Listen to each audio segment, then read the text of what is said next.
Welcome back, everybody. Drew for Show here on the that damn server. It's been a while since we've been on here. Actually, not since we've been on here. It's been a while since I've recorded. I have made a few other videos. Where's the button? F5. Oh, my skin. This is I made this a long time ago. It's a PvP skin, so I look like I'm all ripped up. I got like a black eye starting there. The red thing around my head is a bandana, which I'm pretty proud of the pixel art on that. I think that looks pretty sweet. There's a slash across my back that's bleeding, and my pants are ripped. So this is my PvP skin. If you watched my Good Morning PvP video, this is the skin I'm wearing in that. So, today is going to be kind of a walk and talk day. We had some issues trying to kill a wither. A player named Somebody on the server spawned a wither, and we were trying to kill it. I was like, I'll help, and then we end up there, and we both die like a billion times. I think Nate referred to it as like the death loop or something, where you die, you respawn, you go back in and try to kill it, you die again. So it kind of occurred to me, and I thought I had killed a wither since the new mechanics where you have to like wait for your strike to recharge. Whenever you hit, you can see the little bar underneath the cursor on the mouse there. And we were just going in there trying to spam it. Well, this doesn't do anything when you do that. That's the only thing that counts as like a full hit. So this thing's killing us. So I go into a creative server or creative map, and I figured out that blast protection keeps you alive because he's shooting you with those bomb things. And then Power 5 bow, obviously, and then Smite on the sword, which we all figured out in creative after that, is the thing that gets them. It's 7 hits from a Smite 5 sword with Strength 2. So that's why I've got Strength 2 potions. So like now if we go back in there to kill it, we're pretty much prepared. I can't get Blast Protection. I've got Blast Protection on all this stuff, but the pants don't have it yet, so I might just have to... I'm also remaking my armor, Cold Feet 2, because I lost all of my armor. Lost my Ender Chest, lost all my Silk Touch pick, which I've got books to replace all that. And then I went mining the next day, and I got like 75 diamonds. So it's not a big deal that I lost my stuff. I'm not upset about it at all. And I'm ready to do some more. So we're going to go through and look at stuff. So the last video I had a portal on here. It was not working like it was supposed to. Jim and Nate got on here, and they made a nether hub. I think Nate's daughter helped with the nether. Oh, it did it again. I thought it was fixed. So my old portal and the new portal they're at different places. I catch on fire when I go from the grinder to the nether. I catch on fire. So like this is the one that goes to my cave. That's the one that goes to my grinder. They're on different sides. I don't know how it works. It works. All I want to say is thank you, because it works now. So we're going to go take a look at my cave. I don't know. I think I just showed it at the end of the last video. And I apologize. My nose is stuffed up. I'm kind of sick still. So here's the cave. I've got my sorting, my organization over here going on. You know, all the different kinds of rock and the polished, the stone brick, and cobble. That's the most that I'll have is that stuff. Stones, and then I've got earth, dirt, gravel, sand, clay, etc. We're going to have coarse dirt here at the end. And then this side is the oak, is all the trees, which I put these up, not like figuring how many different kinds of wood there are. Birch, acacia, jungle, oak, dark oak. Boom. That's all the kinds of wood. So I accidentally had enough space for it. So then here's ores, and then we get all that crap. So this has turned out pretty nice. It's not like a fantastic, amazing system or something like that, but it works. I think it works pretty good. So here's the other portal, and then I made this, which I'm super proud of. It's a furnace array. So there's a minecart. You put whatever you're gonna do in the minecart. Blaze rods is what we're powering the furnace with because they last longer and they're easier to get.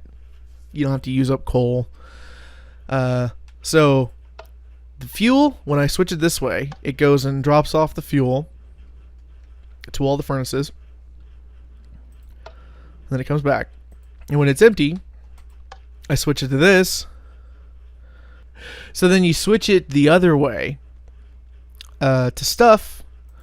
You send it and it goes and drops off the stuff. And it just kind of will bounce back and forth. It sounds like it wouldn't be very efficient, but it actually goes back and forth pretty quickly. Why am I getting weird frames all of a sudden? I'm getting like 200 frames normally. So anyways, I'll show you how it works over here. We'll go in and look at it. We'll punch a hole. So here's the furnace array. It's got all these different furnaces. And then there's powered rails. Whoops. Powered rails across the top. And then here's the mine carts, and then there's a torch under there that switches this track back and forth to tell the fuel where to go. So that's how that works. It works pretty well. I get all that in just a matter of minutes. So, I mean, it goes pretty fast. So then I got to show you. There's all kinds of stuff I did on here that I got to show you guys. The key. I think there's a better way to reveal this. Let's go out here. Did I show you the bridge in the last video? I can't remember if the bridge was here in the last video or not. I kind of think it wasn't. But let's get over here and look at it. It's pretty sexy. I like it. It's the first time I've ever got the... Oh, what's it called? The fence to look like rope. Or kind of a suspension thing. The further away you get, the better it looks, which probably isn't a great testament to my building. If you get real far away and you squint your eyes, it looks pretty cool. Let's get over here. Let's see if we can do this from here. Yeah, see, it looks pretty cool from there. So, I made the bridge. I really don't think that was in the last video, but I can't remember for sure. I don't think it was. I like it. Also expanded this. That's not very natural looking, but I can fix that. Oh yeah, the backyard. I made a graveyard in the backyard of whoa, okay. Okay, that gets me. Oh, that gets me there. And it's kind of like this overgrown graveyard. So then over here is a coffin. I love this so much. It looks like a coffin. So then you throw a bone in the coffin. Did you hear that? It opens up the ground over here. So you climb down, pull the bone on the coffin, closes it back up. You want to go back up again? Put the bone in, step on the thing, get in the middle because you'll get squished. Take the bone out, whoop, and you're right back up top again. And it looks like a grave that's not dug all the way. I love it. It makes me happy. Yeah, I love that. It's just goofy. There's no real point for it. And I think it's pretty sweet. So, that's pretty much it with the stuff I've worked on. Let's go to spawn real quick and I'll show you what's going on over there. We'll look at the nether hub. Excuse me. I think it looks great. I don't catch on fire coming out of this portal, but the other one, even with my old portal, it didn't match up like it was supposed to. It works. So, I don't know. But I catch on fire still. I don't understand what's going on. If anyone knows what's going on, it didn't do it earlier. When I was on earlier, and nothing's changed since then, it didn't do it. But I love quartz, and I love what is this? This is the redstone. Yeah, the red sandstone. It looks really cool with the white. Like in the regular texture pack, this is kind of that burgundy color. But the white and the black and the red. Let's look at this in the regular texture pack real quick. I think it looks probably cooler in the regular texture pack. It still looks cool in the beat ups one, but we'll look at it in the normal one. Yeah, see that? It's like very bright and punchy. I like it. And they've got little clay pieces there to tell you which row you go down. I'm purple. I'm over here. So it makes it pretty easy for me to know. And then these, oh, I can't remember what it's called. Like a magma block or whatever. I love those. They give off light. They burn stuff. So here we'll go to spawn. Whoa. Got a little lag there. I love that. It's like, it's thin, but it's like, it's pretty awesome looking. It's the size of this little path here. Someone said that like a horse may suffocate in it, but I don't really take my horse through much. If I'm going to ride my horse, I can ride it from my base. And then Nate has a shop over here. It's not done yet. We may go. We won't get any closer than that because he's working on it still. But he had some mending books in there, and I was like, there's 4 mending books. I need mending books. So I go in, I'm nice, I buy 2. You know, they're $1 a piece, which I think is very reasonable for a mending book. I think, Nate, you could charge more. You could charge probably 2 or 3 diamonds a piece for mending books. Because they save you, they'll save you 50 diamonds at the end of everything, because you don't have to repair your armor. So, bring the prices up, I think. So I was nice. I was like, oh, I'm not going to buy. I'll just buy 2. So I waited 3 days, and I went back in there, and there were still the other 2 mending books. No one else had bought anything. I was like, I'm paying for him. I mean, he can make more of them. He's got a villager, I think, that he's bred that has mending books. So I was like, man, okay, he'll make more of them. I'm gonna buy the other 2. So he's gotten 4 diamonds for me. That could have been 8. It was 4. So, but I appreciate the bookshop. Let's switch back to my other resource pack here. There we go. And then we got one last thing I'm going to show you guys before we get off here. My next big... It's really dark. My next big project is going to try to find a slime chunk and build a slime farm, because everyone has issues getting slime balls on this server, because we got to go to like what's it called, like a jungle, or not a jungle, oh my god, a swamp, and wait till nighttime for the slimes to spawn. And then they don't spawn on new moons. I think it's like only like full moons they spawn on, so it's a big pain in the butt. So I'm gonna try to find a slime chunk and then open a slime shop, so that'll be fun. So that looks pretty cool. I like it. What do you guys think? Let me know in the comments. What do you think of the bridge? Do you like it? Do you think it's gaudy or stupid, or you just want to hurt my feelings and say something mean about it? You go for it. Okay, so I built something in creative that I'm going to build in survival, but I wanted to make sure I got all the principles that work first in creative before I spent the time. So we're going to go to creative and take a look at that right now. Okay, we're in my creative test world, and we're going to show you this thing I made. Hopefully it works. What do we got in here?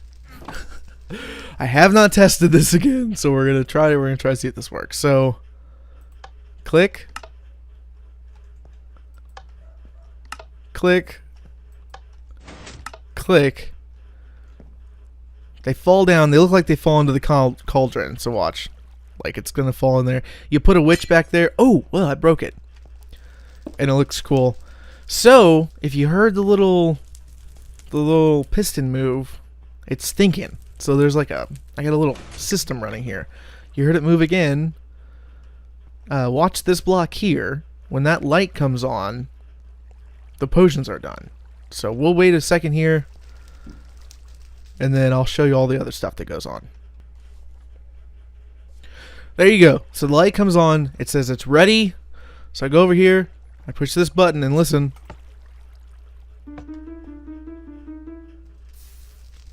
So now, bada bing bada boom, our bottles are in here. And if you notice, these lights were off before. So it's low on water bottles. So let's, I guess we have, I don't know if that'll turn it off or not. We may have to put a bunch more in the to turn it off. Oh, there's no good way to do this. There we go. Let's see if that does it. So those are trap chests, so when they're open, they can't let anything flow through. So let's see if the light turns off. Hopefully it will.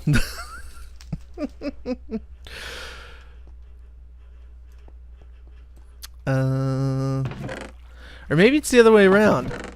No, it wouldn't be the other way around. Well, let's go look. Oh yeah, that one turned off.